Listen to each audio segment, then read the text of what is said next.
Selamat datang di Beetle Channel, semoga kita bahagia. Jangan lupa subscribe, like, komen dan share agar channel ini semakin berkembang. Terima kasih. Novel Kekuasaan dan Kekayaan, Bab 229. Dong Suebing menamparkan keningnya. Untungnya, kamu mengingatkanku. Saya akan pergi ke pegunungan Dasen. Tahukah kamu di mana lokasinya? Yu Meixia mengangguk. Aku tahu. Letaknya di selatan dan memiliki pemandangan yang indah. Oke, bagaimana kalau kalian berdua ikut denganku? Saya tidak tahu tempat di sana. Setelah menghabiskan 1 hari bersama mereka, Dong Suebing bisa merasakan ikatan kekeluargaan dengan mereka. Karena dia pergi ke pegunungan untuk mencari tanaman, dia sebaiknya membawanya dan menganggap ini sebagai tamasya keluarga. Yu Meixia khawatir dan takut dia akan mempermalukan kepala Dong. Apa-apa yang harus kita persiapkan? Jawab Dong Suebing. Bawalah beberapa pot bunga. Kita mungkin membutuhkan mereka untuk mengembalikan beberapa barang. Bawa juga taplak meja, mangkuk, sumpit, del. Kita akan membeli makanan di supermarket dan makan malam di pegunungan. Yu Qianqian sangat gembira saat mendengar mereka pacaran. 2 jam kemudian, mereka sampai di kaki pegunungan Dasen. Dong Suebing berkendara di sepanjang jalan pegunungan yang kasar dan parkir di kaki gunung. Dia turun dan melihat sekeliling. Ada tanaman dan pepohonan di mana-mana.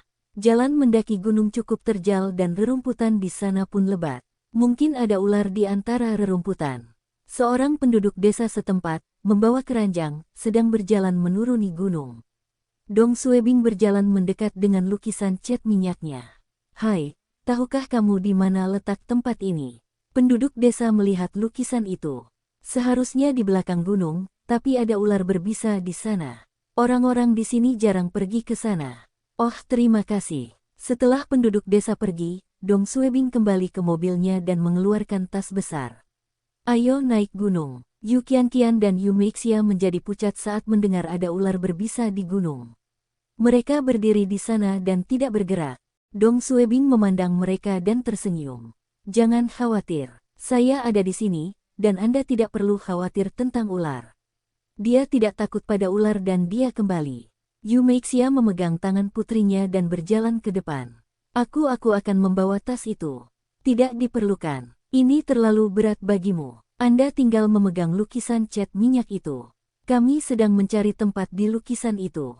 Jalan mendaki gunung itu berbahaya. Mereka baru berjalan beberapa puluh meter, Dong Suebing dan Yu Meixia berada di batu dan batu di antara rerumputan. Sekitar 200 meter kemudian, hutan menjadi lebih lebat dan curam. Dong Suebing masih bisa bergerak maju, tapi Yu Meixia dan Yu Qianqian tidak bisa. Mereka mengalami kesulitan mendaki beberapa lereng. Dong Suebing melihat ke arah itu dan menyeka keringat di dahi. Ini, berikan tanganmu padaku. Aku akan menarikmu ke atas. Yu Meixia melihat tangan Dong Suebing dan tersipu. Tidak perlu, jawab Dong Suebing. Mengapa kalian berdua tidak kembali ke ponsel dan menungguku? Jaraknya masih cukup jauh, dan kita tidak akan mencapai puncak seperti ini. Yu Meixia dan Yu Qianqian takut untuk berjalan pulang sendiri, dan Yu Qianqian mengulurkan tangan Dong Suebing dan wajahnya yang semerah tomat. Yu Meixia menggigit bibir bawahnya. Dia berusia 30-an, tapi dia masih sangat pemalu. Terima kasih. Yu Meixia dan Yu Qianqian memiliki penampilan yang mirip dan karakter mereka juga identik. Dong Suebing memegang tangan mereka erat-erat. Tangan Yu Qianqian terasa dingin, dan tangan Yu Meixia lembut. Dong Suebing tanpa sadar melihat pantat Yu Meixia dan pinggang ramping Yu Qianqian dan menariknya ke atas lereng kecil itu, melewati sebuah batu besar. Mereka melanjutkan perjalanan mendaki gunung. Tangan kiri Dong Suebing sedang menggendong ibu cantik itu, dan tangan kondisinya sedang menggendong putri cantik itu. Mereka mendaki gunung secara perlahan.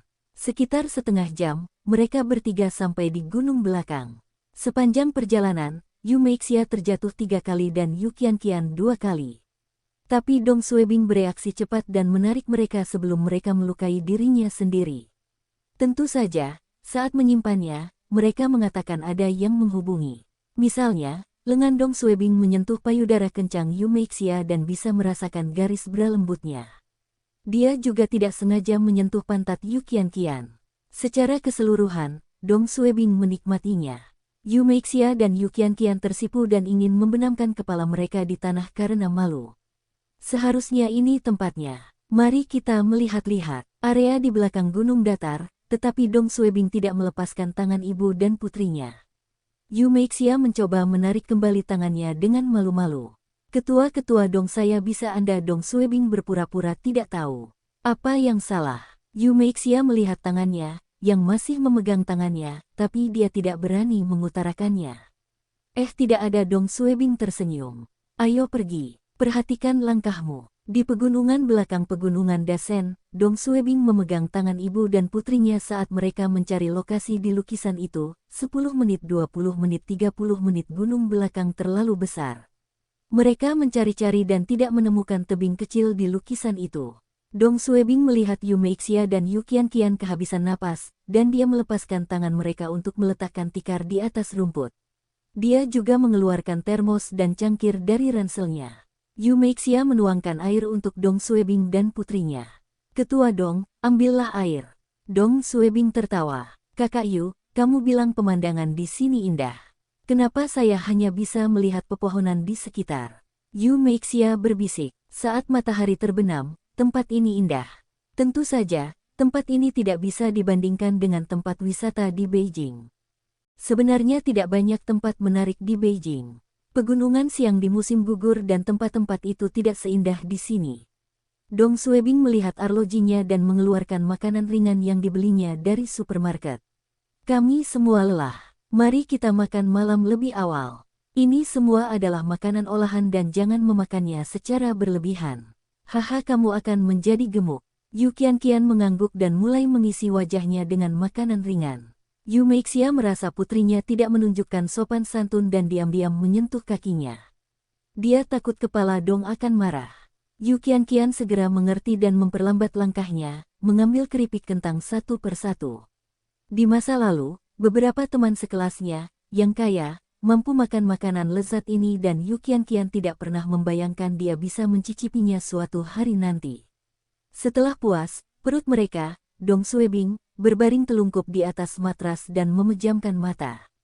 Yu Meixia memandangnya dan ragu-ragu sejenak. Apakah kamu ingin aku memijatmu? Dong Suebing menunggunya bertanya. Silahkan, terima kasih. Itulah yang harus saya lakukan. Yu Meixia berlutut di samping Dong Suebing dan mulai memijat punggung Dong Suebing. Namun setelah beberapa saat, dia teringat sesuatu dan menatap putrinya. Yu Qianqian sedang menatapnya dan dia tersipu. Dia merasa malu sambil memijat pria lain di depan putrinya. Dong Suebing merasa santai dan berkata, kamu bisa berhenti jika kamu lelah. Beristirahat. Tidak, aku baik-baik saja. Yu Meixia mulai menekan punggungnya lebih keras. Apakah kekuatan ini baik-baik saja? Dong Suebing mengangguk. Ya, terima kasih. Yu Qianqian menyelesaikan ceritanya dan menatap Dong Suebing dan ibunya. Dia menggigit bibirnya dan meniru ibunya. Dia berlutut di sisi lain Dong Suebing dan mulai memijat lengan kanannya. Dong Suebing ketakutan dan berkata, Qianqian, kamu tidak perlu memijatku. Istirahat sebentar. Yu Meixia menambahkan, saya ada di sekitar. Kamu pergi dan baca bukumu di samping. Yu Qianqian menggelengkan kepalanya. Dia juga ingin melakukan sesuatu untuk ketua Dong. Dong Suebing tertawa saat melihat gadis kecil ini menolak untuk berhenti. Terima kasih, Qianqian. Besok aku akan membelikanmu beberapa kantong makanan ringan favoritmu. Yu Meixia tahu apa yang dipikirkan putrinya dan tidak menghentikannya. Dia menekan punggung Dong Suebing dan mengajari Yu Qianqian teknik memijat. Yu Qianqian jauh lebih pintar dari Yu Meixia dan belajar memijat setelah beberapa saat. Saat ibunya menekan leher Dong Suebing, dia juga mengikutinya. Saat ibunya menekan lengannya, dia melakukan hal yang sama pada lengan lainnya. Dong Suebing benar-benar rileks secara fisik dan mental. Dua wanita cantik sedang memijatnya pada saat bersamaan. Berapa banyak pria di dunia ini yang bisa mendapatkan perawatan ini? Kepala Dong Suebing berada di lengannya, menghadap ke kiri.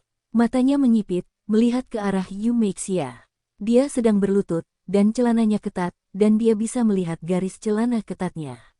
Yu Meixia sedang memijat punggungnya dan mencondongkan tubuh ke depan. Bukaan atasannya sedikit terbuka dan Dong Suebing bisa melihat ke dalam. Yu Meixia tiba-tiba menyadari bahwa dia terekspos dan dengan cepat menegakkan dirinya dan tersipu. Dong Suebing tidak ingin meninggalkan kesan yang salah dan segera menutup matanya, berpura-pura tidur. Setelah beberapa saat, dia membuka matanya sedikit untuk mengintip tubuh dewasa Yu Meixia. Dia setidaknya 10 tahun lebih tua darinya, tapi Dong Suebing tidak bisa menahan pikiran kotor tentangnya. Baginya, wanita dewasa lebih menarik.